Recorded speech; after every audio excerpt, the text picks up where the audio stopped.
हम सब आवाज दो, आवाज दो।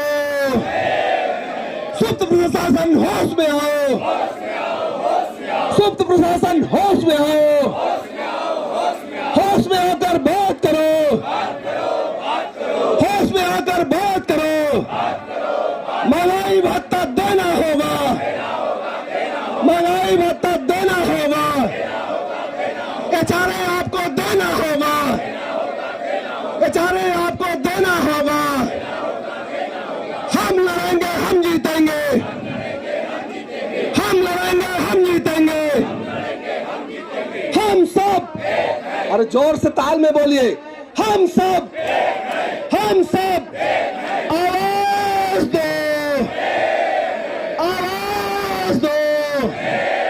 धन्यवाद। जय हिंद, जय भारत, जय छत्तीसगढ़, जय संघर्ष कर दिया। तो अब 17 से 34% की लड़ाई हो गई है और ये लड़ाई यदि इस खाई को हम नहीं कम किए तो कल लोग बाग हमें माला नहीं पहनाएंगे।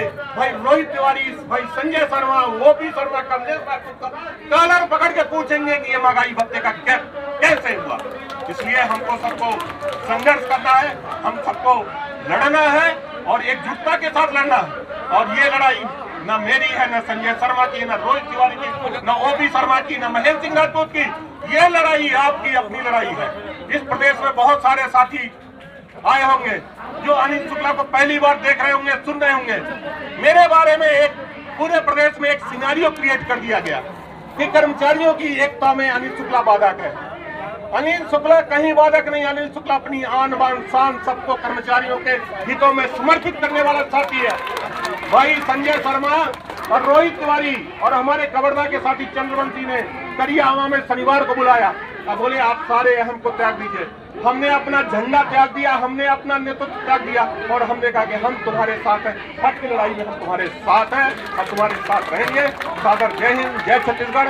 अब साथियों अपन यहाँ से चलते हैं, एक लाइन बनाए और उसके बाद चलेंगे। जल्द बाकी साथी बैठे रहेंगे, नहीं तो भीड़ भाड़ हो जाएगी। महंगाई भत्ता संघ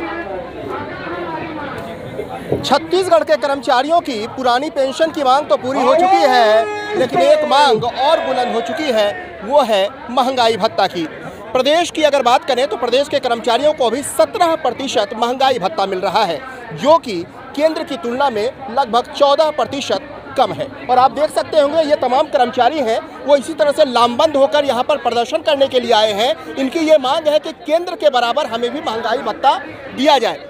हालांकि ये परिपाटी रही नहीं है कर्मचारियों की, ये एक परंपरा रही है कि जब भी केंद्र की तरफ से महंगाई भत्ता बढ़ता है तो खुद ब खुद राज्य उसके समतुल्य अपने महंगाई भत्ता को कर दिया जाता है। लेकिन छत्तीसगढ़ में एक अलग सी परंपरा चल पड़ी है कि कुछ ऐसे भी कर्मचारी वर्ग हैं जिन्हें केंद्र के बराबर महंगाई भत्ता तो मिल रहा है, लेकिन बाकी कर्मचारी अभी भी अछूते हैं। ये तमाम कर्मचारी उसी नाराजगी को, उसी आक्रोश का इजहार करने के लिए रायपुर के धरना स्थल पर पहुंचे हैं। हमारे साथ आप देख सकते हैं वो तमाम नेतृत्व करता है जो यहाँ पर आए हुए हैं और अपनी आवाज़ को बुलंद कर रहे हैं कि केंद्र बार बार उन्हें इस तरह से जो महंगाई भत्ता से का तोहफा अपने कर्मचारियों को दे रहा है, राज्य सरकार के कर्मचारी अपने कर्मचारियों को न तरसाए और इस तरह से आंदोलन को बाध्य उन्हें ना होना पड़े।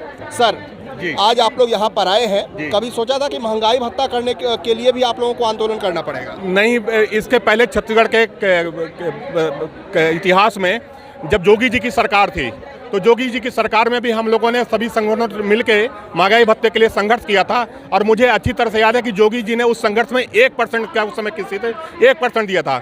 रमन जी के कार्यकाल में हम महंगाई भत्ता में 1 किस्त या कभी कभी 2 किस्त पीछे रहते थे, लेकिन हमें महंगाई भत्ता के लिए कभी आंदोलन नहीं करना पड़ता था और समय समय पर दे देते। वो 2 किस्त का गैप बना के गए और आज हमारे मुख्यमंत्री जी ने 4 किस्त का गैप बना दिया और आज ये पता चला कि केंद्र की मोदी सरकार ने 5वीं किस्त दे दिया। तो इस प्रकार हम छत्तीसगढ़ के कर्मचारी महंगाई भत्ता के मामले में केंद्र से 50% पीछे हो गए हैं। अब हमारा महंगाई भत्ते का जो नारा 14% का था अब वो 18% का हो गया। और मुझे बात ये समझ में नहीं आती कि जब मुख्यमंत्री जी ये कहते हैं कि प्रदेश की जीडीपी अच्छी है, कर्मचारी प्रत्येक व्यक्तियों की आय अच्छी है और उन्होंने 7 जुलाई 2021 को एक स्टेटमेंट दिया कि छत्तीसगढ़ की आर्थिक स्थिति अन्य राज्यों से बेहतर है, तो यदि अन्य राज्यों से बेहतर है तो मध्य प्रदेश जहां पे 31% मिल रहा है, राजस्थान में कांग्रेस की सरकार 31% मिल रहा है, झारखंड में इनकी सरकार कोलिशन गवर्नमेंट है 31% मिल रहा है, उड़ीसा, बिहार, उत्तर प्रदेश, पंजाब, सारे राज्यों में 31% मिल रहा है, तो राज्य के कर्मचारियों को महंगाई भत्ते में उनका देना क्यों कम कर रहे हैं? और यही सरकार के लोग हमेशा यहाँ पे धरना देते हैं और महंगाई विरोधी नारा लगाते हैं, और जब कर्मचारियों की बारी आती है तो कहते हैं कि महंगाई भत्ता कम है। दूसरी बात, एक बात और कहना चाहता हूँ कि माननीय भूपेश बघेल जी के जो राष्ट्रीय नेता हैं राहुल गांधी जी ने ये बयान दिया, जब मोदी सरकार 14% महंगाई भत्ता फ्रीज करके रखी थी, तो उन्होंने ये बयान दिया कि महंगाई भत्तों को लूटना कर्मचारियों के साथ में अमानवीय है और ये शासकीय लूट है। साथ ही साथ पूर्व उनके प्रधानमंत्री माननीय मनमोहन सिंह जी ने भी कहा था कि अमानवीय है। जब ये कहता हूं कि जब इनके राष्ट्रीय नेता अमानवीय कहते हैं, लूट बताते हैं, तो छत्तीसगढ़ के साथ में ये कौन सी मानवीय संवेदना है कि जब महंगाई के बोझ से पूरे कर्मचारी दबे हुए हैं तो वहाँ पे महंगाई भत्ते को इन्होंने फ्रीज करके रखा हुआ है। हमारी शासन से मांग है कि महंगाई भत्ते और गृह भाड़े भत्ते को अविलंब रिलीज करें। सर, आप लोगों की दो मांगे थी, एक पुरानी पेंशन बहाली को लेकर और जो महंगाई भत्ता को लेकर है। लगातार जब मुझे याद है कि जब बजट के पूर्व आपसे मैंने पूछा था कि आप लोग की क्या मांग है, तो आपने इन दो मांगों का जिक्र किया था। इस तरह से प्रदर्शन करने के लिए आप लोग को बाध्य होना पड़ेगा। और मैं आपका संबोधन सुन रहा था, आपने आह्वान किया कर्मचारी वर्ग को, शिक्षक वर्ग को, क्या वो आह्वान था? और सरकार अगर आपकी आज के प्रदर्शन की जो सांकेतिक प्रदर्शन दिख रहा है, या आप लोग मुख्यमंत्री तक ज्ञापन सौंपने की बात कर रहे हैं, अगला कदम आप लोग के इस पूरे मुद्दे पर क्या होगा? देखिए, हमारी दो मांगे हुआ करती थी, एक तो पुरानी पेंशन और लंबित महंगाई भत्ता। पुरानी पेंशन लागू किया गया छत्तीसगढ़ में, इसके लिए हम माननीय मुख्यमंत्री जी का आभार व्यक्त करते हैं और प्रत्येक जिले में, प्रत्येक विकास खंड में हमने उनका सम्मान किया, अभिनंदन किया, तिलक लगाए, फूल माला, होली और दिवाली सब साथ मनाए। लेकिन 14% महंगाई भत्ता, ये करीब 2.5 वर्षों से हम पीछे हैं और महंगाई भत्ता के लिए कभी सड़क पर कर्मचारी नहीं आते थे, एक स्टेप पीछे रहते थे, कभी कभी बराबरी में रहते थे।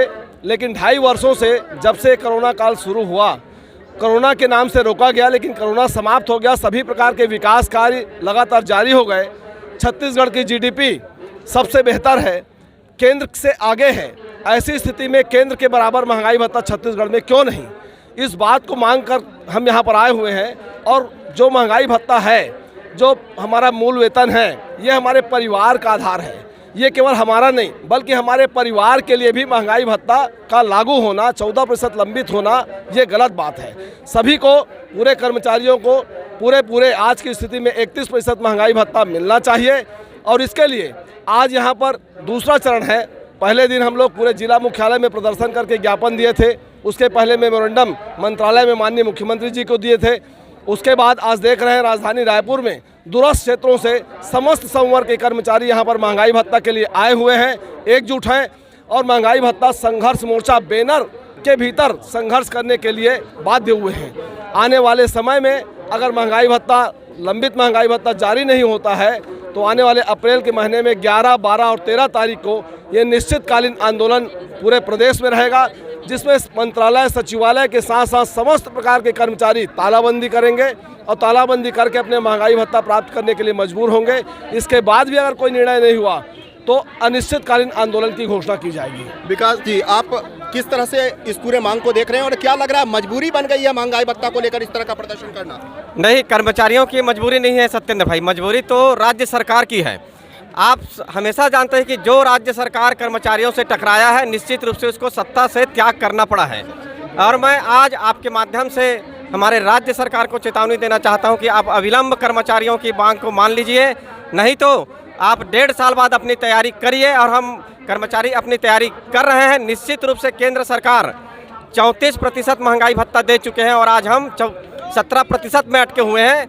मैं आपके माध्यम से अन्य और संगठनों से अपील करता हूं कि जो अभी हमारे महंगाई भत्ता संघर्ष मोर्चा से नहीं जुड़े हुए हैं, ऐसे साथी हमारे साथ जुड़कर संघर्ष करें, अपने लिए, अपने परिवार के लिए और अपने हित के लिए। और मैं माननीय मुख्यमंत्री जी से भी निवेदन करता हूं कि अपने राज्य के कर्मचारियों को, जो आप अपना हाथ पैर आँख समझते हैं, ऐसे कर्मचारियों को आप 34% केंद्र के समान महंगाई भत्ता दीजिए और 7वां वेतनमान के अनुसार गृह भाड़ा भत्ता दीजिए। साथ ही साथ आप पुरानी पेंशन दिए हैं, हम मुख्यमंत्री से पूरे शिक्षक संवर्ग से के तरफ से अपील करते हैं कि पूर्व सेवा अवधि की गणना करके वेतनमान और पुरानी पेंशन लागू करिए।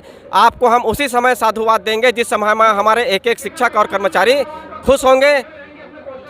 तो आप देख सकते हैं कि कर्मचारियों की एक मांग है कि महंगाई भत्ता केंद्र के अनुरूप दिया जाए, और इसी की वजह से आज दूसरा चरण आंदोलन का यहाँ पे राजपुर के बूढ़ा धरना स्थल पर देखने को मिला।